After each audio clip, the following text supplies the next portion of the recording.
أمري واحلل عقدة من لساني يفقهوا قولي الحمد لله رب العالمين والصلاة والسلام على سيد الأنبياء والمرسلين سيدنا ومولانا محمد وعلى آله وأصحابه أجمعين اما بعد فاعوذ باللہ من الشیطان الرجیم بسم اللہ الرحمن الرحیم فاذکرونی اذکرکم صدق اللہ العظیم۔ محبت سے پڑھیے الصلاۃ والسلام علیک یا سیدی یا رسول اللہ وعلی آلک واصحابک یا سیدی یا حبیب اللہ، الصلاۃ والسلام علیک یا سیدی یا نبی اللہ وعلی آلک واصحابک یا سیدی یا نور اللہ۔ مولا صلی وسلم دائما ابدا علی حبیبک خیر الخلق کلہم منزہ عن شریک فی محاسنہ فجوہر الحسن فیہ غیر منقسم یا اکرم الخلق مالی من الوذ بہ سواک عند حلول الحادث العممی ولن یدیک رسول اللہ جاہک بیض الکریم تجلی باسم منتقمی۔ رب صلی وسلم دائما ابدا علی حبیبک خیر الخلق کلہم۔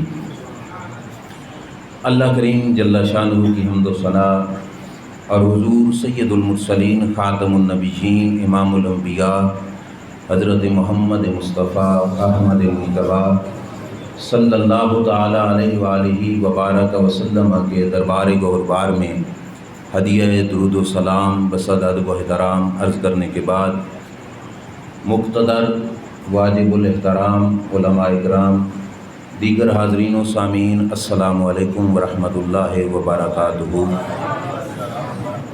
آج کی یہ محفل پاک سیدنا امام حسین رضی اللہ تعالی عنہ کی یاد میں انعقاد پذیر ہے۔ دعا ہے اللہ تعالی ہم سب کی حاضری اپنے دربار میں قبول و منظور فرمائے، اور اللہ اس حاضری کے صدقے سے ہمیں مدینہ شریف کی حاضری نصیب فرمائے۔ محتشم سامعین، آج ہم سب لوگ امام علی مقام امام حسین رضی اللہ تعالی عنہ کی یاد میں، محبت میں، پیار میں یہاں پہ جمع ہوئے۔ دنیا سے گئے ہوئے ان کو 1400 سال بیت گئے۔ ایک سوال ذہن میں اٹھتا ہے، تھوڑا غور کرنا، توجہ سے سمجھنا کہ ہم سارے جتنے محفل میں بیٹھے ہیں، ہم میں سے اگر کوئی شخص کسی سے پوچھے تمہارے باپ کا نام کیا ہے، اس سوال کا جواب تو سارے ہی تقریباً دے لیں گے، ایسا ہے؟ دادا کا نام کیا ہے؟ یہ بھی تقریباً سارے بتا لیں گے۔ پردادا جی کا نام کیا ہے؟ یہاں تک بھی سارے لوگ بتا لیں گے۔ جس وقت یہاں سے آگے پوچھا جائے گا تو کچھ لوگوں کی زبان خاموش ہو جائے گی۔ پردادا جی کے دادے کا نام کیا تھا تو وہ بھی کسی کو پتہ نہ ہو، ایسا ہے نا؟ پردادے سے آگے اس کے پردادے کا نام کیا تھا تو یہ بھی اس کو پتہ نہ ہو۔ اب غور کرنا، جس کے خون سے ہم خود بنے، 4-5 نسلیں گزری اور ہم اس کو بھول گئے، اتنا بھولے کہ اس کا نام تک ہمیں پتہ نہیں، حالانکہ اس کے خون سے ہم پیدا ہوئے۔ کبھی یہ ٹھنڈے دماغ سے بھی سوچا کہ اپنے خون کو 5-6 پشتوں کے بعد ہم بھول گئے، لیکن صدیاں گزر گئیں، زمانہ حسین کو کیوں نہیں بھولا؟ آج بھی چھوٹے سے بچے سے پوچھ لو، اسے پتہ ہے امام علی مقام امام حسین کے ابا جی کا نام علی المرتضیٰ ہے، اماں جان کا نام فاطمۃ الزہرا ہے، نانا جی کا نام محمد مصطفیٰ صلی اللہ علیہ وسلم ہے۔ کبھی سوچا کہ 14 صدیاں بیت گئیں، 14 صدیوں کے بعد بھی اس کائنات نے امام علی مقام امام حسین کو کیوں نہیں بھلایا؟ تو اس کا جواب ہمیں قرآن مقدس سے ملتا ہے۔ میرا رب فرماتا ہے فاذکرونی اذکرکم، اوے بندو تم مجھے یاد کرو، میں تمہارے چرچے کروا دوں گا۔ ذکر 14 صدیاں بعد آپ میں سے یا ہم میں سے کوئی آج کرے تو اللہ اس کے ذکر کو ضائع نہیں جانے دیتا، اللہ اس کے ذکر کے بدلے اس کے چرچے ضرور کرواتا ہے۔ اگر آج ہمارے ذکر کے بدلے میں رب ہمارے چرچے کرواتا ہے تو حسین پاک نے تو وہ ذکر کیا ہے جس کی مثال باقی دنیا میں نہیں ملتی ہے، کہ اس ہستی نے ذکر خدا وہاں پہ کیا جس مقام پر بڑے بڑے لوگ پھسل جاتے ہیں تلواروں کے سائے میں، نیزوں کی نوک اور نوک کے سنان پر بھی۔ اگر امام حسین سے پوچھا گیا، انہوں نے ذکر خدا بھی کیا ہے، تلاوت قرآن بھی فرمائی ہے۔ تو اس وجہ سے یہ وعدہ رب پورا کرا رہا ہے، یہ تیری میری طاقت سے نہیں، اللہ اپنی مرضی سے پورا کرا رہا ہے کہ میرے حسین نے میرا ذکر کمال درجے کا کیا، اب تمہارا حق بنتا ہے تم میرے حسین کی یاد کرتے رہو۔ شاید بات سمجھ نہ آئی ہو تو میں اللہ کے ایک کامل ولی کی زبان سے یہ بات آپ کو سمجھاتا ہوں۔ حضرت تاجدار گولڑا فاتح قادیاں سیدنا پیر مہر علی شاہ صاحب رحمۃ اللہ تعالی علیہ، جانتے ہو؟ پاک پتن شریف بابا جی بابا فرید الدین گنج شکر کے استانہ پاک پہ حاضر ہوئے۔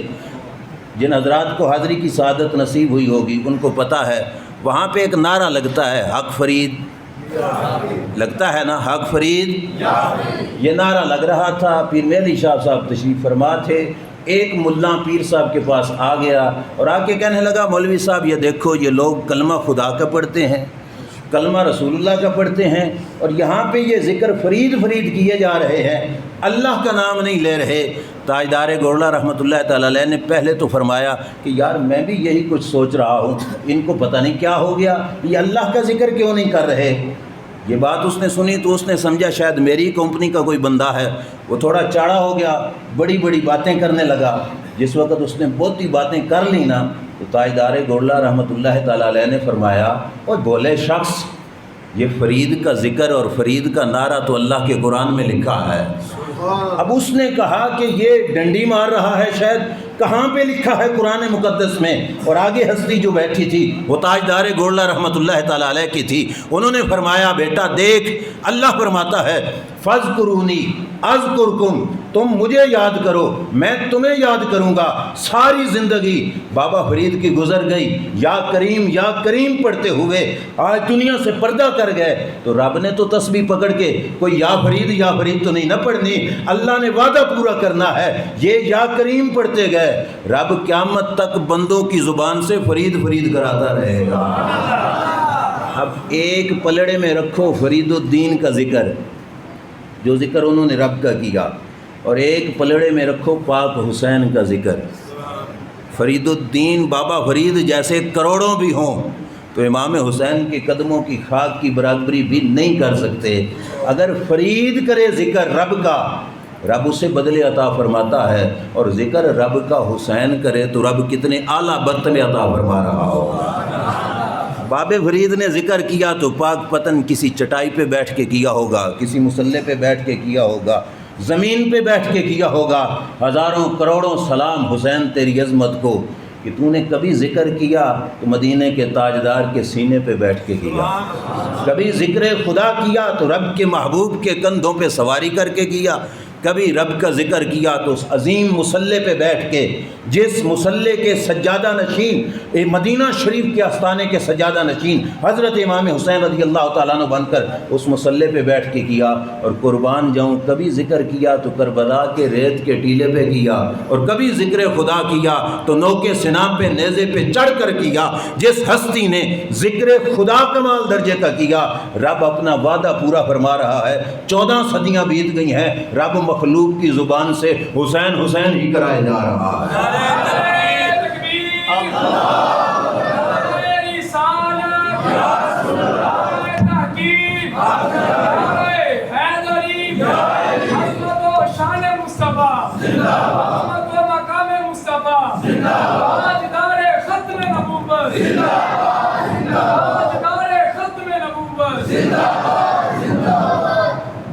محتشم سامعین، یہ ہے مقام کہ ذکر خدا امام حسین نے کیا۔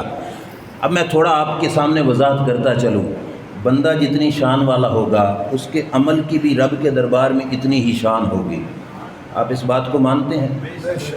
100 رکعت نفل پڑھے ہم جیسا بندہ، اور 2 رکعت نفل پڑھے بابا فرید جیسا بندہ، ہمارے 100 ان کی 2 کی برابری کر سکتے ہیں؟ بولیے نا، کبھی بھی نہیں کر سکتے۔ ہم ساری زندگی کرتے رہیں، ہماری ساری زندگی کی عبادت ایک طرف اور اللہ کے ولی کی 2 پڑھے ہوئے نفل ایک طرف، ان کے 2 نفل ہم ساری زندگی کی عبادت پہ باری ہیں۔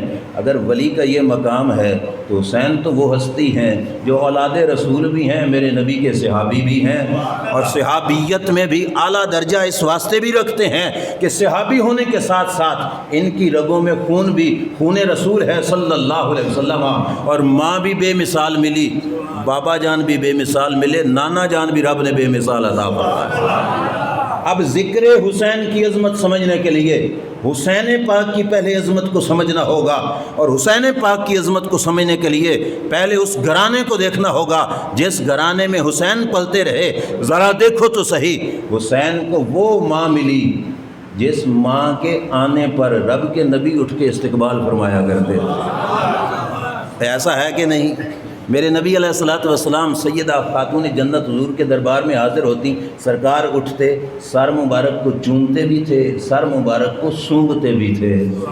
اب سوچو گے چومنا تو سمجھ میں آتا ہے، لوگ بچوں کے سر ماتھے منہ کو چومتے ہیں، سونگھنے کا کیا مطلب؟ یہی بات صحابہ نے پوچھی، یا رسول اللہ سونگھنے کا کیا مطلب؟ تو فرمایا مجھے فاطمہ کے سر سے جنت کی خوشبو آتی ہے۔ ماں بے مثال ہو تو بیٹے پہ اثر ہوتا ہے کہ نہیں ہوتا؟ عارف کھڑی میاں محمد بخش رحمۃ اللہ تعالی علیہ نے کہا تھا، تم میں دی ول کوڑی ہوندی تے اثر ہوندا وچ بیاں، جے جے ویکھی ماں محمد او جے پت دھیاں۔ ماں اتنی بے مثال ہے جس ماں کو میرے محبوب نے فرمایا فاطمہ تو بضعۃ منی، فاطمہ میرے جسم کا ٹکڑا ہے۔ بولیے فاطمہ میرے جسم کا، یہ ماں ہے۔ اب ذرا تھوڑی سی توجہ کرنا، چھوٹا سا جملہ ہے لیکن اگر اس چھوٹے سے جملے پہ غور کرو تو خاتون جنت کی عظمت بڑی آسانی سے سمجھ آئے گی۔ کس جسم کا ٹکڑا؟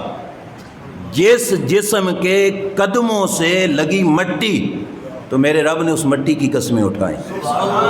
لا اقسم بہذا البلد وانت حل بہذا البلد، اے محبوب مجھے مکے کے شہر کی گلیوں کی قسم، لیکن اس وجہ سے نہیں یہاں بیت اللہ ہے، اس وجہ سے نہیں یہاں حجر اسود ہے، اس وجہ سے نہیں یہاں صفا مروہ ہے، اس وجہ سے نہیں یہاں زمزم کا کنواں ہے۔ محبوب مکہ کی قسم مجھے اس وجہ سے ہے کہ مکہ کے شہر نے تیرے تلیوں کو چوما ہے۔ اب مجھے بتاؤ جن کے تلیوں سے لگنے والی مٹی کا یہ مقام ہے، ان کے جسم کے ٹکڑے کا کتنا بڑا مقام ہوگا؟ بات سمجھ آئی؟ آگے سنو، اس محبوب کو رب نے یہ وقار بخشا ہے کہ اس محبوب سے جس کو بڑے دور کی بھی نسبت حاصل ہو جاتی ہے، رب اس کی بھی عزتیں قرآن میں فرماتا۔ گھوڑے ان کی پشتوں پہ سوار ہوئے آقا کریم کے غلام، اب وہ گھوڑے دوڑے اور دوڑنے کی وجہ سے لگے ہانپنے اور ہوکن لگے، ان کے ہانپنے کی قسم میرے رب نے قرآن میں اٹھائی۔ گھوڑے کی نسبت کس سے ہے؟ حضور کے غلام سے۔ غلام کی نسبت کس سے ہے؟ مدینے کے تاجدار سے۔ 2 واسطوں کے بعد جا کے نسبت بنی، میرا رب اس نسبت کا بھی حیا فرماتا ہے۔ تو فاطمہ کو تو میرے رب نے محبوب نے اپنے جسم کا ٹکڑا فرمایا ہے، اس فاطمہ کی عظمت کا کیا مقام ہوگا؟ والعادیات ضبحا فالموریات قدحا، اور آگے رب جا کے فرماتا ہے محبوب وہ گھوڑے دوڑیں، ان کے سنگوں سے لگیں پتھر، پتھروں سے نکلیں چنگاریاں، محبوب مجھے ان چنگاریوں کی بھی قسم۔ چنگاریوں کا تعلق ہے پاؤں سے، پاؤں کا تعلق ہے گھوڑے سے، گھوڑے کا تعلق ہے سوار سے، سوار کا تعلق ہے مدینے کے تاجدار سے۔ 4 واسطوں کے بعد بھی رب نے ان چنگاریوں کی بھی قسم اٹھائی، اور آگے فرمایا محبوب وہ گھوڑے مٹی پہ دوڑے، ان کے قدموں سے لگ کے غبار اڑے، تو مجھے اس غبار کی بھی قسم۔ اگر 4 نسبتوں کے بعد بننے والا غبار رب کو پیارا ہے تو فاطمہ کو تو میرے رب محبوب نے اپنے جسم کا ٹکڑا فرمایا ہے۔ اس محبوب علیہ الصلوۃ والسلام کے اس عظیم ہستی کے خاندان کے اور اپنی اولاد پاک کی ہستی کا کیا عالم ہوگا؟ ماں اتنی عظیم ہے تو بیٹا کتنا عظیم ہوگا۔ یہ بات غور سے سمجھو نا کہ جس ماں نے دودھ پلایا اس ماں کی عظمت کا اثر اولاد پر بھی جاتا ہے۔ یہ توجہ کیجئے، مہمان آ رہے ہیں وہ آ جائیں گے، کہ ماں کے دودھ کا اثر اولاد پر ہوتا ہے، کہ جس ماں کا دودھ بچے کو پلایا گیا ہے اس ماں کے اثرات بچے پر بھی ہوتے ہیں۔ بابا فرید کی ماں سے کسی عورت نے آ کے کہا تھا نا، تیرا بچہ بھی گلیوں میں گھومتا ہے، ہمارا بچہ بھی گھومتا ہے، ہمارے باہر نکلیں تو لوگ گلے دینے آ جاتے ہیں، تیرے بچے کا ایسا گلہ کوئی نہیں آتا۔ بابا فرید کی ماں نے کہا تھا اس میں صرف جو ہے اس میں صرف کمال فرید کا نہیں، تھوڑا حصہ میرا بھی ہے۔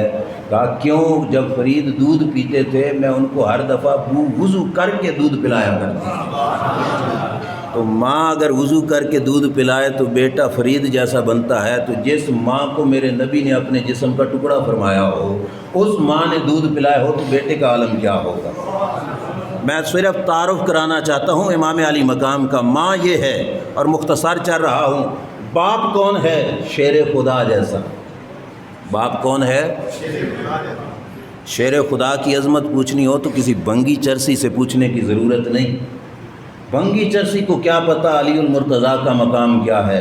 میں مسجد میں بیٹھا ہوں، پوری ذمہ داری سے عرض کر رہا ہوں، شیر خدا کا مقام پوچھنا ہو تو ابو بکر صدیق سے پوچھو۔ جس طرح وہ بتاتے ہیں اس طرح کوئی بھی نہیں بتا سکتا۔ شیر خدا کا مقام پوچھنا ہو تو عمر فاروق سے پوچھو، اس نگاہ سے پتہ چلتا ہے کہ رب ذوالجلال نے مولا مرتضیٰ کو کتنی عظمت عطا فرمائی ہے۔ مسند احمد کی روایت ہے، میرے نبی کا دربار لگا ہوا ہے، صدیق اکبر حاضر ہوتے ہیں۔ حضور کی مجلس کا ایک دستور تھا کہ جب سرکار کے پاس صدیق پاک حاضر ہوتے تو سرکار ان کو دائیں طرف جگہ عطا فرماتے۔ کہاں پہ؟ کس کو؟ صدیق اکبر رضی اللہ تعالیٰ عنہ کو۔ صدیق آئے، دائیں طرف بیٹھ گئے، لوگ آتے گئے، مجمع بن گیا، پنڈال شریف، مسجد حسین شریف، جو بھی جگہ تھی وہ بھر گئی۔ اس دوران حضور کی محفل میں حاضر ہوئے مولا مرتضیٰ شیر خدا رضی اللہ عنہ۔ ہم جگہ بھری ہوئی ہے، پنڈال بھرا ہوا ہے، جگہ نہیں ہے، اور دائیں کون بیٹھا ہے؟ حضرت علی نے وہاں پیچھے کھڑے ہو کے دیکھا کہ کہیں مجھے جگہ ملے تو میں وہاں پہ بیٹھ جاؤں۔ جب شیر خدا نے نظر ڈالی تو ابو بکر صدیق نے جگہ چھوڑ دی۔ ابو بکر صدیق نے جگہ اٹھ کے کھڑے ہوئے، کہا علی یہاں پہ آ کے بیٹھو نا۔ اب مدینے کے تاجدار نے دیکھا تو خوش ہوئے، اور جو جملہ میرے نبی کی زبان سے نکلا وہ کیا تھا؟ فرمایا انما یعرف الفضل لأہل الفضل ذو الفضل۔ غور سے سمجھنا، انما یعرف الفضل لأہل الفضل ذو الفضل۔ فرمایا لوگوں حیران نہ ہونا، علی کے آنے پر صدیق نے جگہ کیوں چھوڑی ہے؟ اس وجہ سے کہ شان والوں کی شان والے ہی پہچانا کرتے ہیں۔ کروڑوں سلام مدینے کے تاجدار کی زبان سے نکلنے والے ایک جملے کو۔ میں ایک موضوع پہ تقریر کروں تو میری موضوع میرے جملے سے انہی کی عظمت بیان ہوگی نا۔ میں عظمت امام حسین بیان کروں تو میرے جملوں سے امام حسین کی عظمت بیان ہوگی۔ اگر صدیق اکبر کی عظمت بیان کروں تو صدیق اکبر کی عظمت بیان ہوگی۔ کمال شان ہے مدینے کے تاجدار صلی اللہ علیہ وسلم کا کہ جملہ ایک بولا ہے، شان صدیق کی بھی بیان فرمائی ہے، عظمت علی کی بھی بیان فرما دی ہے۔ کیا کہا؟ انما یعرف الفضل لأہل الفضل ذو الفضل۔ لوگوں شان والوں کی شان والے ہی۔ کیا مطلب ہے؟ میرا علی بھی شان والا، میرا صدیق بھی شان والا۔ رب نے شان صدیق کو بھی بخشا ہے، رب نے شان علی کو بھی بخشا ہے۔ شان والا تھا تو اس نے شان والے کی شان کو، اس واسطے ابو بکر صدیق کے غلام ہی سمجھتے ہیں کہ علی کا رتبہ کیا ہے۔ وہ ہے ایسے کہ نہیں؟ اس بندے کو کیا پتا جس کو سیدھا نام علی کا بھی لینا نہ آتا ہو۔ آپ نے سنا ہوگا گلیوں میں، ہم نے تو کئی بار سنا ہوگا، علی کہنے کی بجائے ہی بس یہ لفظ بول دیا جاتا ہے۔ اب یہ نام علی لینے میں تمیز ہے، عزت ہے، اس ہستی کا نام لے رہے ہو